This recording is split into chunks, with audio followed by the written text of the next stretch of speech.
So welcome back guys in your fourth part. I hope आपने video का पहला और दूसरा और तीसरा पार्ट देखा होगा। चैप्टर फोर्थ का हम video lecture series of course देख रहे हैं और ये वीडियो का लेक्चर सीरीज़ हमारा जो है चौथा है। 2023 और 24 के हिसाब से लेक्चर सीरीज़ आपको देखने को मिल रही है, तो आइए कंटिन्यू करने की कोशिश करते हैं। हमने जैसे कि बताया कि नोट्स के लिए आप एबी फैमिली के साथ और साथ में अधिक जानकारी के लिए ई पाठशाला पे जुड़ सकते हैं, जहाँ से आपको इन्फॉर्मेशन मिलती रहती है। चैप्टर के अंदर हमने बात करी थी कि किस तरीके से जो हमारे इंडिया में जब गौतम बुद्धा का एक मैं कह सकता हूँ स्पिरिचुअल लेवल या उनकी जो एक तरीके से आइडियोलॉजी जो थी वो काफ़ी हद तक लोगों तक पहुँच रही थी। सो फिर हुआ ये था कि गौतम बुद्धा की जो आइडियोलॉजी स्पिरिचुअल चीज़ें थी लोगों तक पहुंच रही थी एंड देन फाइनली जो हमारे सम्राट अशोक थे उन्होंने गौतम बुद्धा के मरने के बाद उनसे संबंधित चीज़ें जो थी और साथ साथ में क्या कहते हैं जब वो पूरे भारत के अखंड भारत के महान राजा बने तो उन्होंने 84,000 स्तूपों का निर्माण करवाया। अब स्तूपों का निर्माण कराने के लिए सोचिए उन्होंने कितना पैसा लगाया, कितना श्रम लगाया, कितना कंट्रीब्यूशन दिया, क्योंकि वो बुद्ध धर्म को बहुत अच्छा मानते थे। दोस्तों यहाँ पे एक छोटी सी बात आपको ये भी समझने की ज़रूरत है कि जिस समय भी जो भी चीज़ें बनाई जाती थी उनको कहीं ना कहीं रिटर्न सबूत में रखा जाता था। तो ऐसी चीज़ों को हम कह सकते हैं वोटिव इंस्क्रिप्शन, संकल्पित लेख, शिलालेख बोलते हैं। तो हमें बहुत जगहों पे ऐसे इंस्क्रिप्शंस देखने को मिले कि 100 of similar inscription have been found at the Bharhut and Amaravati and the Sanchi पे भी हमें कई ऐसे क्या कहते हैं वोटिव इंस्क्रिप्शन देखने को मिले जिन जिन लोगों ने स्तूपा को बनाने में कंट्रीब्यूशन दिया है उनके नामों को लिखा गया। और जैसा कि मैंने बताया कि अशोक के टाइम पीरियड में ब्राह्मणी और खरोष्ठी लिपि का इस्तेमाल हुआ था, जो सेम प्रिंसिप्स ने बताया था कि ये भाषा का इस्तेमाल हो रहा है। सो ऑफ कोर्स उससे पता लगा लिया गया था कि किस टाइम पीरियड पे किन किन लोगों ने कंट्रीब्यूशन दिया था। तो यहाँ पे ऐसा कहा जाता है कि उस टाइम पीरियड पे some donation were made by the king such as Satavahana और bhikkhu bhikkhuni also contribute towards the building on the monuments. उस टाइम पीरियड पे जो भी क्या कहते हैं कंट्रीब्यूशन दिया गया था उनके धर्म के बाद मतलब अशोक के बाद भी जो भी राजा आए, जैसे गुप्ताज आए, सातवाहनाज आए या और भी भारत के कई हिस्सों में कई राजा आए, तो उन्होंने ऐसा नहीं करा कि गौतम बुद्धा की जो स्तूपा थी, स्ट्रक्चर थे, चैत्य थे, विहार थे, उनको ख़त्म कर दिया। ऐसा बिल्कुल नहीं करा, उनको बनाने में वो लोग लगे रहे कहीं ना कहीं। तो ये चीज़ पेपर के हिसाब से बहुत इम्पॉर्टेंट है और मैं तो आपको ज़रूर इसको डीपली समझाना चाहूँगा, क्योंकि हमें समझना ज़रूरी है कि जो स्तूपा है उसका स्ट्रक्चर है क्या। जो एनसीईआरटी के अंदर मेंशन भी नहीं है वो चीज़ हम इस वीडियो में आपको बताएंगे, क्योंकि एनसीईआरटी के अंदर कुछ कुछ टॉपिक को छोड़ा हुआ है। ये स्ट्रक्चर अगर आप पेपर के अंदर बनाते हैं तो आपको अच्छे मार्क्स भी मिलेंगे और यूपीएससी के एग्ज़ाम की प्रिपरेशन में भी आपको काफ़ी हद तक मदद मिलेगी। तो आइए पहले तो समझते हैं कि स्तूपा का स्ट्रक्चर किस प्रकार का हमें देखने को मिलता है। तो स्ट्रक्चर कुछ इस प्रकार है।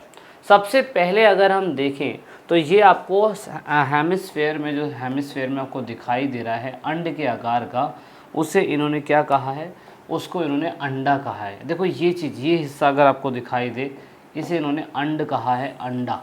तो ये हिस्सा पूरा का पूरा आपको अंड दिखाई दे रहा है, ठीक है। तो दोस्तों ये चीज़ आपको जानना ज़रूरी है, क्योंकि ये एक हाफ सेमी सर्कल के रूप में इस्तेमाल हो रहा है और ऐसा कहा जाता है कि ये जो अंड बनाया गया है उसके ऊपर ये हर्मिका बनाई गई है। ये पूरी की पूरी हर्मिका आपको यहाँ दिखाई दे रही होगी। मैं एक एक करके इसे डिनोमिनेट करूँ ताकि आपको क्लियर दिखाई दे। तो अंड के ऊपर आपको हर्मिका दिखाई देगी और उसके साथ साथ हर्मिका के साथ साथ फिर आपको येस्ट्री दिखाई देगी। हर्मिका ये आपको बालकनी का जो इलाका ये दिखाई दे रहा है जिस पे येस्ट्री खड़ी हुई है।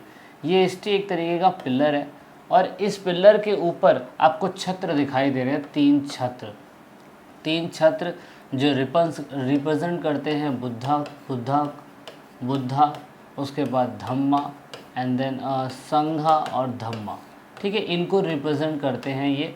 और ये चीज़ आपको जानना ज़रूरी है ईच एंड एवरीथिंग कि किसको क्या कहते हैं, किसको क्या कहते हैं, ठीक है। उसके बाद वेदी किसको कहा गया, वेदी यहाँ पे पूरी तरीके से जो अंड के जिस पे ये अंड बनाया रखा है तो वो आप देखोगे उसको मेधी कहा जाता है। मेधी के ऊपर इसको हेमिस्फीयर में रख दिया गया है, और जो बाहर का जो मैं कह सकता हूँ जिससे कवर हो रखा है, इसको इन्होंने वेदी कहा है। वेदी आपको दिखाई दे रहा होगा, ये पूरी तरीके से वेदी है। और वेदिका, वेदी या वेदिका कुछ भी, रेलिंग को इन्होंने वेदी कहा है। और उसके बाद अगर एक और चीज़ अगर हम देखें जो मिसिंग है, मिसिंग क्या क्या है, मिसिंग ये है कि कोई एक तो इसका तोरण द्वार, इसे तोरण द्वार कहा जाता है। तो तोरण द्वार इसके 4 हैं। मतलब ये सांची के स्ट्रक्चर की बात बता रहा हूँ, या कहीं पे भी स्ट्रक्चर गौतम बुद्धा का स्तूपा से रिलेटेड बना होगा तो उसका स्ट्रक्चर बिल्कुल ऐसा का ऐसा ही हमें देखने को मिलेगा। उसके बाद आपको ये जो दिखाई दे रहा है ना यहाँ पे, ये आपको प्रदक्षिणा पथ दिखाई देगा। प्रदक्षिणा पथ वो है कि कोई यहाँ पे एंट्रेंस गेट से सीढ़ियों से चढ़ता है, और सीढ़ी चढ़ने के बाद वो इसका प्रदक्षिणा लेता है। प्रदक्षिणा मतलब वो उसमें घूमता है, इसलिए इसे प्रदक्षिणा पथ बोलते हैं। तो ये कुछ बेसिक स्ट्रक्चर है जो आपको समझ में आने चाहिए कि किनको क्या क्या बोला जाता है। अर्ली स्तूपा अगर हम देखें तो मैंने आपको बताया सांची और बृहदहू के अंदर बनाया गया था। सांची ये रहा और बृहदहूत ये रहा, ठीक है। उसके बाद मैंने अमरावती यहाँ पे बताया, ये एक क्वेश्चन है। तो यहाँ पे ऐसा कहा जाता है कि वे पत्थर की वेदिकाओं को छोड़कर सादे थे शुरुआती समय में। जैसे कि आपको ये देखो, ये आपको मेधी दिखाई दिया, ये रहा मेधी, ठीक है। और यहाँ से बंदा चढ़ा तो ये हो गया प्रदक्षिणा पथ। यहाँ पे ये हो गया आपका एंट्रेंस गेट। लेकिन इस एंट्रेंस गेट से ही पहले ये पूरा का पूरा इलाका कवर हुआ करता होगा, लेकिन वो शुरुआत में बांस के डंडों से होंगे, और क्योंकि समय के साथ साथ ये ख़त्म हो गए होंगे तो दैट इज़ वाई अभी आपको ये दिखाई नहीं दे रहे होंगे। तो ऐसा नहीं है कि इंडिया के ही हिस्सों में क्या कहते हैं ये बनाए गए थे। स्तूपों के टीलों को विरासत से नक्काशी और मूर्तियों के साथ अमरावती और पाकिस्तान में सहाजी की धारी के रूप में उकेरा गया है। दोस्तों अभी ये इस स्ट्रक्चर में बना पड़ा है, अभी ये इस स्थिति में दिखाई देगा आपको, जो ख़राब हो चुके हैं, जो पाकिस्तान के अंदर बने थे। लेकिन पुराने ज़माने में कहा जाता है कि कुछ इस प्रकार का हमें देखने को मिलता है। अब सबसे बड़ा क्वेश्चन हमारे दिमाग में ये आता है कि जब गौतम बुद्धा के क्या कहते हैं इतने सारे स्तूपा बनाए गए थे, 84,000 स्तूपा कम नहीं होते हैं। इतने स्तूपा अगर बनाए गए थे, स्तूपा में से सांची का स्तूप ही क्यों बच पाया, और जबकि उसके टाइम पीरियड पे बृहदहूत है वहाँ पे ही बना, और अमरावती है वहाँ पे ही बना था, लेकिन अमरावती का स्तूप ख़त्म क्यों हो गया जबकि सांची का स्तूप बच गया। तो ये एक सबसे बड़ा क्वेश्चन हमें दिखाई देता है। तो यहाँ पे अमरावती में महाचैत्य अब केवल एक छोटा सा टीला है जो अपने पूर्व गौरव को पूरी तरह से वंचित हो चुका है। तो ये सांची के स्तूप का भी ये स्ट्रक्चर बना रखा है, लेकिन पहले के अभी ऐसा है, लेकिन असल में मैं आपको बता दूं कि ये सिर्फ एक मैं कहता हूँ डमी के रूप में बनाया हुआ है। ये महाचैत्य आपको बता दिया मैंने कि चैत्य और विहार में अंतर होता है।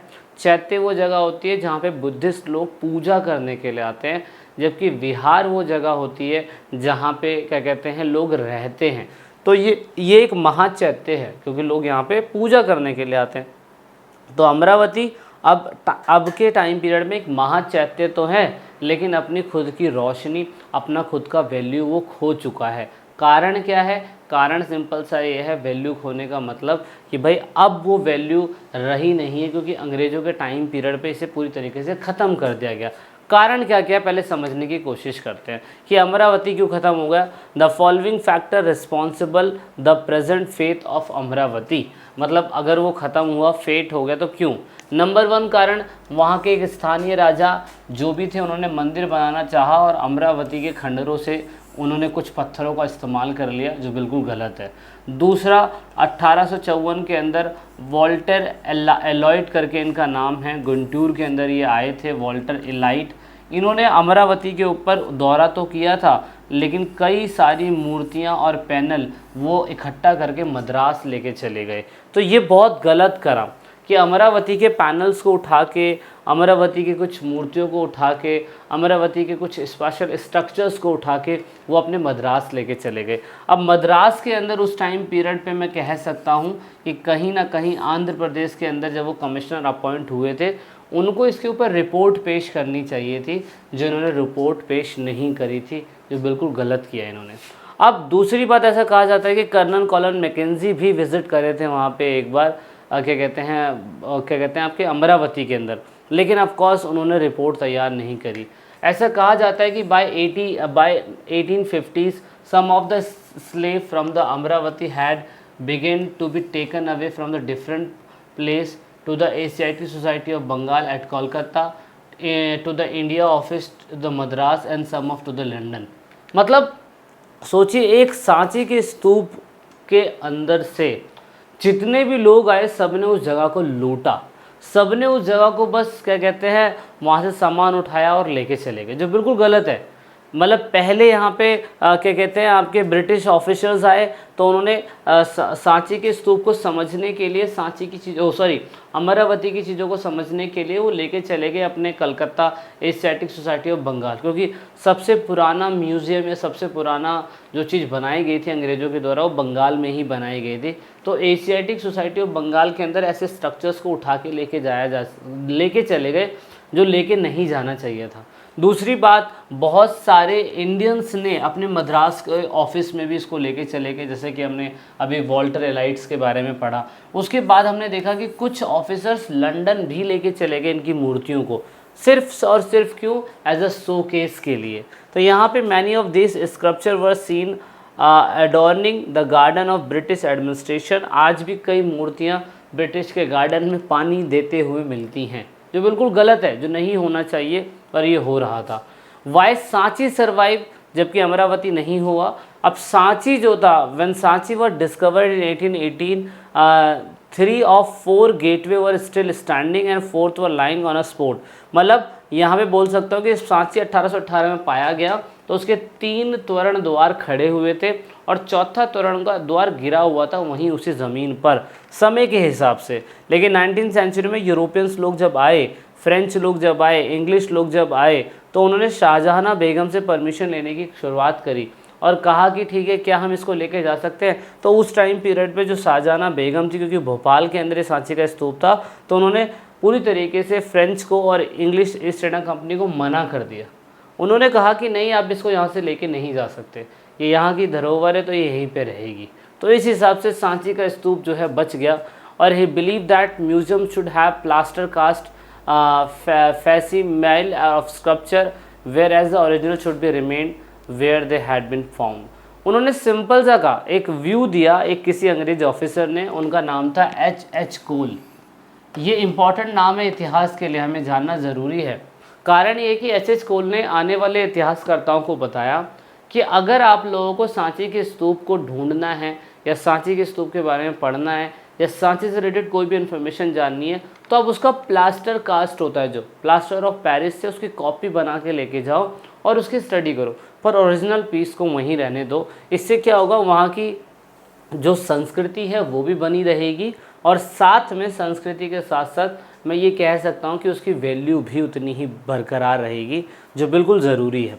तो यहाँ पे अनफॉर्चुनेटली यहाँ पे H.H. कोल जो है did not succeed in convincing the authority about the Amravati, although his pay for the in Setu the original place preservation was adopted in the case of Sanchi. अब H.H. कोल ने जब इस बात को बोला तो वो अमरावती के केस में तो फॉलो नहीं हो पाया, नहीं तो वो चीज़ वहीं पे रहती, इन सेतु का मतलब वहीं पे रहना, जबकि सांची के केस में ये हो गया। तो ये एक रीज़न है कि सांची का केस बच गया, क्योंकि वहाँ पे भोपाल की बेगम उन्होंने भी इंटरफेयर करा और साथ में यहाँ पे H.H. कोल की कुछ बातें भी ब्रिटिश ईस्ट इंडिया कंपनी को लगी। बेगम जी का रोल बस इतना सा था कि उन्होंने 19th सेंचुरी में यूरोपियंस जो थे, जब इंग्लिश ईस्ट इंडिया कंपनी आई तो उन्होंने ईस्टर्न गेट को उठा के लंदन में ले जाने की कोशिश करी, पेरिस में ले जाने की कोशिश करी कि हम कि वहाँ के म्यूज़ियम में हम इसको रखेंगे। लेकिन शाहजहां बेगम जो भोपाल की थी, उन्होंने इस डिसीजन से मना कर दिया और कहा कि नहीं, आप इसकी कॉपी लेके जाइए, ओरिजिनल हमारे राज्य के अंदर ही रहना चाहिए। भाई बेगम है, उनकी बात तो वैसे ही नहीं काटी जा सकती है, तो इसलिए नहीं हुआ। उसके बाद the ruler of Bhopal Shahjahan Begum and his successor Sultan Jahan Begum, उन्होंने बहुत पैसे दिए इस साइट को प्रिजर्वेशन के लिए, वहाँ पे म्यूज़ियम बिल्ड करा गया और जॉन मार्शल के द्वारा इसके ऊपर बहुत सारी किताबें लिखी गई। तो यहाँ पे सांची का स्तूप बहुत इंपॉर्टेंट बुद्धिस्ट सेंटर बना और आज की डेट में ये अपनी धरोहर बनाए हुआ है अच्छी तरीके से। देख रहे हो, एक कंट्रीब्यूशन, एक जिद जो एक बेगम ने, एक फीमेल ने करके दिखाई और उस टाइम पीरियड पे सांची के धरोहर को बचा लिया। और अगर इस सांची के धरोहर को नहीं बचाती ना, तो आज जो स्तूपा आपको अमरावती का खंडर में दिखाई दे रहा है, और सेम जैसे कि भानगढ़ के अंदर जो बहुत हॉन्टेड प्लेस बना हुआ है, सोचिए सरकार चाहे तो उसे अभी भी रिनोवेट करके कुछ ना कुछ कर सकती है। उस समय का कोई राजा अगर होता तो उसको रोक सकता था, लेकिन नहीं ऐसा हो पाया। तो चाहे आप किसी भी पुराने मॉन्यूमेंट्स की बात ले लीजिए, उसको रोकने वाला कोई ना कोई राजा ज़रूर होना चाहिए, ताकि हमारे इतिहास को बचाया जा सके। और यहाँ पे सुल्तान जहाँ बेगम को मेरा सलाम है, ये पाठशाला की टीम से सलाम है कि उन्होंने सांची के स्तूप को बनाए रखा, बरकरार रखा, इवन अपनी जेब से पैसे दिए उसके प्रिजर्वेशन के लिए, उसके संरक्षण के लिए। और दोस्तों ये कहानी यही नहीं रुकती है। फाइनली अगर हम बात करें तो ये इसके रेस्टोरेशन के लिए मध्य प्रदेश के अंदर जितने भी बौद्धिस्ट मॉन्यूमेंट्स हैं उसको कहीं ना कहीं वर्ल्ड हेरिटेज साइट में डाला गया है, यूनेस्को की साइड में इसको डाला गया है। मौर्य एम्पायर के टाइम पीरियड से बना हुआ ये स्तूपा आज भी वैसा का वैसा बरकरार है। कई हज़ारों क्या कहते हैं विज़िटर्स डेली यहाँ पे जाते हैं। क्या आप कभी गए हैं? गए हैं तो प्लीज़ मुझे अपनी फ़ोटो शेयर करिएगा हमारे इंस्टाग्राम अकाउंट पे। वहाँ पे मैं दिखाऊं बच्चों को कि देखो हमारे कोई स्टूडेंट है जो मध्य प्रदेश में रहते हैं और उन्होंने ये चीज़ें शेयर करी है हमें। तो इससे थोड़ा सा क्या होता है कि एक अपनापन फील होता है कि चलो कोई है जो घूम रहा है। हम जैसे लोग जो यहाँ पे पढ़ा रहे नहीं घूम पा रहे, but one of my desire to visit there, क्योंकि भैया देखो जानना ज़रूरी है हमें। अब यहाँ पे सांची के स्तूप के ऊपर ये जानना ज़रूरी क्योंकि सांची के स्तूप पे बहुत सारे स्ट्रक्चर इतने फाइन बनाए हुए हैं आज की डेट में, मतलब आज भी ऐसे बने हुए हैं जो हज़ारों साल पहले उन लोगों ने बनाए थे। जैसे एग्जांपल के लिए एक स्टोरी बना रखी है यहाँ पे स्टोरी जो है वसेंतरा जातक से ली गई है, जहाँ राजकुमार क्या कहते हैं ब्राह्मण को अपना सब कुछ देकर अपनी पत्नी और बच्चों के साथ जा रहा है, ये दिखाने की कोशिश इसके ऊपर करी हुई है। और ये सांची के स्तूप में ही आपको दिखाई देगा। तो ये इम्पॉर्टेंस है हमारी संस्कृति का। और देख लीजिए सिंबल्स बहुत सारे उस पर बने हुए हैं, जैसे कि ये सांची के स्तूप आपको देखने को मिलेगा, क्योंकि सांची का स्तूप बुद्धा से रिलेटेड है। लोगों ने बुद्धा को देखा नहीं है, तो बुद्धा के रिप्रेजेंटेटिव जो थे, मतलब जो रिप्रेजेंटेशन था उसमें दिखाने की कोशिश करी गई है। जैसे कि मुझको कहाँ ढूंढे रे बंदे, मैं तो तुझ में ही हूँ। कहने का मतलब ये है कि मतलब भगवान की तो कोई शक्ल ही नहीं, वो तो तुम्हारे अंदर ही है। तो सेम ऐसा ही गौतम बुद्धा की कोई शक्ल नहीं थी, लेकिन जहाँ जहाँ वो विज़िट करे वहाँ का सिंबल बना के हमने उनको पूज लिया। तो सेम ऐसा ही यहाँ पे कि एक व्हील के से रिप्रेजेंट करा गया है गौतम बुद्धा को, क्योंकि उन्होंने सरमन दिया था एक बार सारनाथ के अंदर, बनारस के अंदर, तो इसलिए इस तरीके से रिप्रेजेंट करा गया। सांची का स्तूप जब कुशीनगर के अंदर उनको महापरिवार निभाना मिला था, तो स्तूपा रिप्रेजेंट करता है कि इसके अंदर बुद्धा जो है सो रहे हैं। दूसरा, ये वो जगह है जहाँ पे वो एम्प्टी एक पेड़ है, बुद्ध ट्री है, जहाँ पे वो समय क्या कहते हैं अध्यात्म किया करते थे, और उस समय पे वो पूरी तरीके से मेडिटेशन किया करते थे। तो उसके बारे में भी यहाँ पे क्या कहते हैं मेंशन करा हुआ है पिक्चरों के अंदर। दूसरा, इस एक लेडी की पिक्चर, साल भंजिका इसको बोलते हैं, ये आपको स्ट्रक्चर में दिखाई देगा। एक गेटवे के किनारे पे झूलती हुई साल भंजिका के रूप में एक खूबसूरत महिला जो पेड़ पर ही रहती है। इसका मानना बहुत सारे लोगों का ये है, कहानियों के अकॉर्डिंग बहुत प्रचलित मान्यताएं हैं कि जिसे छू लेती है वो फूल जो है खिल जाता है, उसमें फल लगने लग जाते हैं। तो ये साल भंजिका आपको कुछ ऐसा दिखाई देगा, ये हमें इमेज में दिखाई दे रहा है। एलिफेंट जो है, एलिफेंट भी कहीं कहीं बने पड़े हैं, जो स्ट्रेंथ एंड विजडम का बहुत जीता जागता एग्जाम्पल है। दूसरा, यहाँ पे गजलक्ष्मी दिखाया दिया हुआ है कि इसके ऊपर कहीं ना कहीं लोग क्या कहते हैं पानी डाल रहे हैं। तो गजलक्ष्मी उनकी माया जो उनकी मदर थी उसको रिप्रेजेंट करने की कोशिश कर रही है। दूसरा, यहाँ पे बहुत जगह पे सरपेंट दिखाए हुए, सरपेंट में सर्प दिखाई दिए गए हैं बहुत सारे सांची के स्तूपों पे। कहने का मतलब ये कि जब वो पूजा किया करते होंगे पेड़ के नीचे बैठ के, तो वहाँ पर सांप भी आते होंगे। इसीलिए एक क्या कहते हैं हिस्टोरियन थे, उन्होंने ये बताने की कोशिश करी कि किस तरीके से लोग सांप की पूजा क्यों करते होंगे। क्योंकि जहाँ पे उन्होंने जहाँ पे उन्होंने एनलाइटमेंट प्राप्त करा वो एक पीपल का पेड़ है, और पीपल के पेड़ के ऊपर क्या कहते हैं सांप भी आते हैं। इसीलिए जेम्स नन के जो भी नाम है इनका, एक मॉडर्न क्या कहते हैं आर्ट हिस्टोरियन है, उन्होंने बताया कि सांची एक सेंटर है ट्री का, और वहाँ पे सांपों की पूजा भी इसलिए होती होगी क्योंकि इसका ये कारण है। सो ये था पूरी तरीके से सांची के स्तूप से रिलेटेड पूरा इतिहास। आई होप आपको समझ में आया होगा। वीडियो में इतना ही था। वीडियो के लास्ट पार्ट में जल्दी मिलेंगे, इसमें चैप्टर पूरा खत्म हो जाएगा। So this is it in this video and I hope that you like the lecture series.